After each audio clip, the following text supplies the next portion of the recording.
Melania Trump just secured a $40 million deal with Amazon Studios, licensing them to make a documentary about her life. And reportedly, this is being directed by Brett Ratner, who is known for Rush Hour, but also known for his sexual assault allegations. He got Me Too'd. He was accused by 6 women, actually more than 6 women, back at the height of the Me Too movement in 2017. He's kind of been out of work since then, since Warner Brothers cut ties with him. He has not directed since 2015, and he has not produced since 2019. So he's basically been out of work since then, and this is his first comeback after getting unanimously canceled by his industry.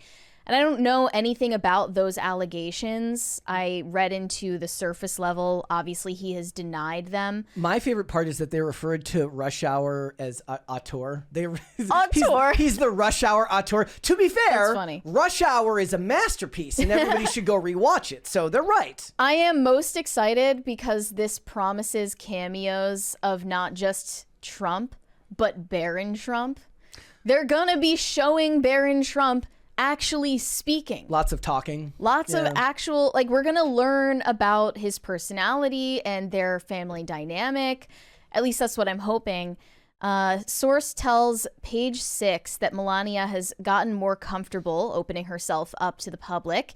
She's been very savvy about what she says, and she's gotten more comfortable speaking in front of people and on TV. She's more confident and has taken full control of her public image, which she knows is worth millions. And she's ready to be paid for the work that she puts into the doc and revealing more about herself. I don't think that she should even have been self-conscious about it. I remember like 2 years. It's way more than that now because they've been out of office for so long. There was like these leaked audio tapes of her complaining about the media. That was like my favorite thing ever. She's like, I hate these people. It was a former assistant of hers who was secretly recording their conversations. And one of the things that she said was about the media. Another thing that she said was that she resented having to deal with decorating the White House for Christmas. And she thought it was effing stupid. And everyone just knows that she's an Eastern European queen. I mean, like ice queen. I wish she'd fake it for that, because I do think that there's something to be said about tradition. She likes Christmas. But she doesn't like having to be the one that decorates the White House for Christmas. I don't want to do that. That's what I hire people for. Exactly. She never had to do that before. We have another 20 from Zach Hates YouTube. Happy New Year to both of you. Welcome back. Missed you during the break. I might hate YouTube, but I love PCC. Let's go. Let's go. Let's go. That is actually really funny. And thank you, Zach. But it's really funny to think like, so she gets a promotion to the highest office in the land and now has to do more work than she had to do before she was there. It's giving Meghan Markle, except I love Melania, so I don't care if it's a double standard at all. And to be fair to her, she was in the entertainment industry and was a celebrity in her own right with Trump. They were a celebrity couple before taking office. Yes. But I think she felt the need to agree to a project like this and executive produce a documentary on herself. Why? Because of the relentless hate that she has received for years now. She's like setting the record straight. Yeah, she wants to set the record straight. She wants to reclaim the narrative about who she is, because all of these people, like all of these people in the fashion world, for instance, kind of shut her out and they cornered her when, ironically, they put Jill Biden on the cover of Vogue, but refused to put Melania Trump. Like, okay, it doesn't make sense to me that you're going to put Jill Biden on the cover of Vogue, but not put Melania Trump on the cover of Vogue, who is literally a supermodel, because you don't like the political views of her husband. That's insane. And she is a cultural icon, regardless of whether you agree with anything she believes. The kind of most endearing thing about her, is that you don't know who she really is behind the scenes, and you don't know what she really thinks. She's mysterious. Some people actually, they do themselves a disservice by revealing too much, because their power is in the mysterious nature of their image, right?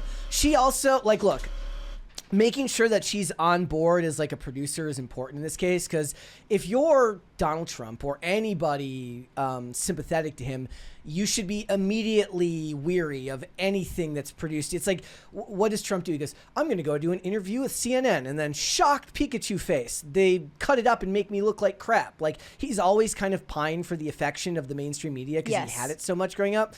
When he was, famous before he ran for president. So she should keep her head on a swivel. Obviously, Jeff Bezos, who donated to Trump's inauguration campaign, like so many, like if you didn't see this guy's like OpenAI, Bezos, Meta, Tim Cook from Apple, all donated money. Oh, by the way, guys. Thank you. I have a new crisis party, but it's not ready yet. Okay. I needed to, I need to get some stuff. We'll let you cook. We'll let that simmer. I had an equipment malfunction in the when I was editing. I will have the new crisis party up soon. It is bound to scare everybody in this office. It's so loud. Okay. Don't worry. But the point being that, like, look, there's a weird cultural shift going on right now, at least at the professional level, at the business level, where if you guys didn't see today, Mark Zuckerberg's talking about, oh my God, censorship is so bad, and we're going to get rid of the fact checkers. And I know that sounds like an aside, but it's not. The point is that all of these people are now coalescing and giving money to Trump for his inauguration campaign. And there seems to be this shift where, that pendulum, when it comes back the other way, it comes back the other way hard. And this to me is just a sign of that. Whereas 4 years ago, definitely 8 years ago, they never would have been willing to make this documentary unless it was supposed to guaranteed to have a negative slant, and it would not have involved her in any way, shape, or form along the way. Right. It would not have been she wouldn't have been on the authorization for it. Definitely not. And another source told Page Six that Jeff Bezos took a personal interest in the documentary. Well, you know what happened? He met his mob wife. Yes, his mob wife, and now he's a completely different person. He kind of wants to model his own marriage after that of Trump. We have another 25 Canadian dollars from Kyle Dixon. Hey, PCC, I'm a dad now. Dorothy Dixon, born December 22nd, 2024, last of the generation Alpha. No betas in this house. Yep, every poor kids are going to all be. My hope is that by the time that those kids come to the age where you can be teased, that term just won't be culturally relevant anymore. Well, congratulations. Congratulations, man. That's a big deal. The birth of your daughter, and I think she has an adorable name. I love the name Dorothy. It's kind of just in time for Wicked. Yes. But yeah, I think that it's also interesting they chose a canceled person to direct this and telling as well, that they had to find someone who would even be willing to take this on. I honestly think they would have been able to find somebody else too, but I don't know if they would have been as impartial. Yeah. Yep. And still it remains to be seen if it will be. That is the hope, is that they do a good job being as impartial as possible when making this. Fun fact, my dad went to see the Bob Dylan movie over the holiday break. Mm-hmm. And I was just like, oh, why would you do that? I forgot that was even coming out. I was like, well, I mean, other than the fact that Bob Dylan sucks, why would you go see that? They're going because they love Timothy Chalamet. and then I was like, there should be a moratorium on making biopics about people that are still alive. Yeah. Sorry. Documentaries, yes. Biopics, no. Maybe even just biopics in general, because I'm sick of them.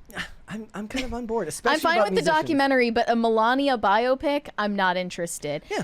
And I think that she might be revealing too much. Like it'll hurt her aura.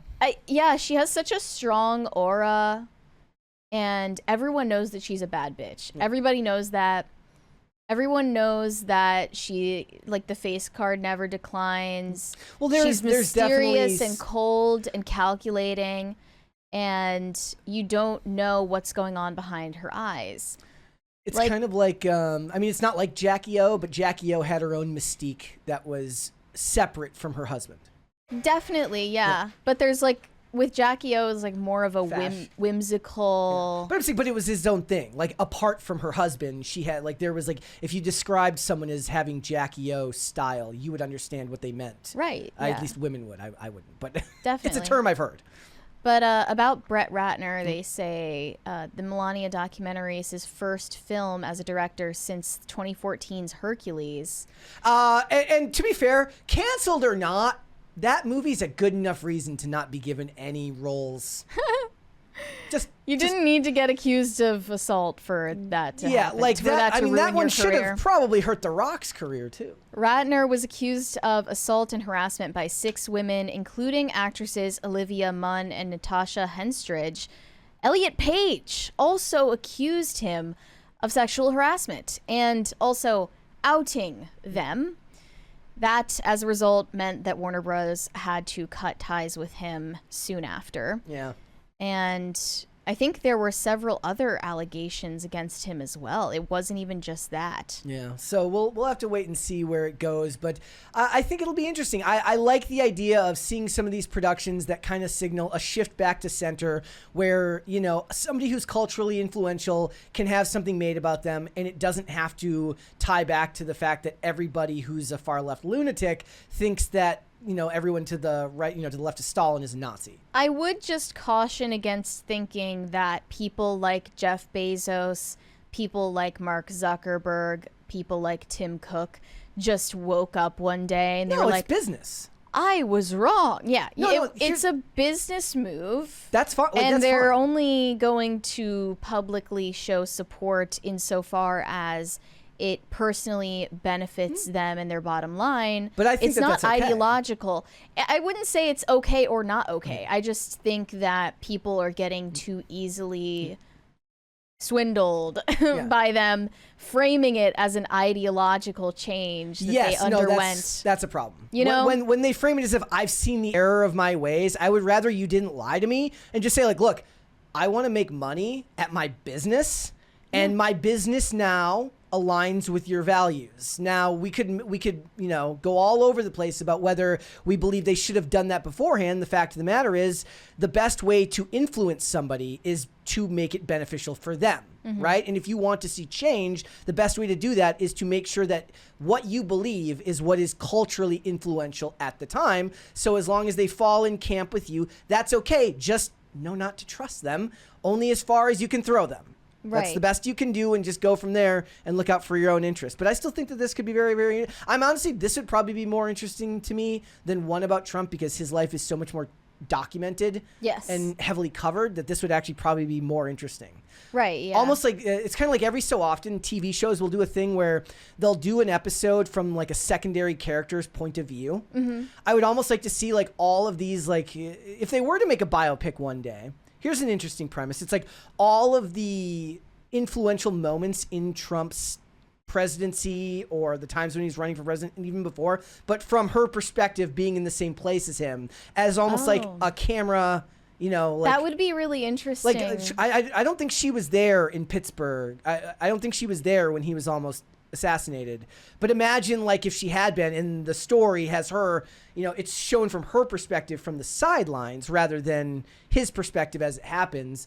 I think that could be an interesting way to frame a narrative for a biopic if they were to do that. That's like exactly the way that they made the Priscilla movie. Okay. It's about Elvis from Priscilla's eyes. Okay. Well, there you go. I think that's a really good way that they could do it. I just don't trust them, and you shouldn't either. You should not. All right.